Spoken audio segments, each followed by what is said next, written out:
醫生，啱種完牙飲食，啲乜嘢可以幫助恢復？啱種完牙，頭1個禮拜嘅飲食好重要，記住以下幾個飲食重點，可以幫助你更好咁恢復。1. 黃金頭3日，傷口未穩定，盡量食啲凍嘅流質嘢，冰敷可以幫助消腫，同時減低傷口出血。可以食凍牛奶、豆漿、不含果肉嘅果汁、稀粥水、營養奶，避免太熱嘅湯水，會刺激傷口，增加出血風險。2. 第4日至第1週呢個階段開始食半流質或軟身嘢，但前提係唔好用種牙嗰邊咀嚼。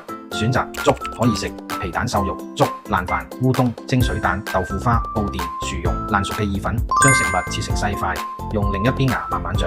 3. 補充蛋白質同維他命 C， 想傷口好得快，骨頭生得好，就要補充以下營養：優質蛋白質，雞蛋、魚肉，揀無骨嘅魚柳，去皮雞髀，肉剁碎或取厚咗先食，幫身體製造細胞。維他命 C 可以飲無添加糖嘅橙汁，食熟透嘅木瓜、香蕉。鈣質，牙骨生長需要鈣，飲多啲奶，食乳酪。4.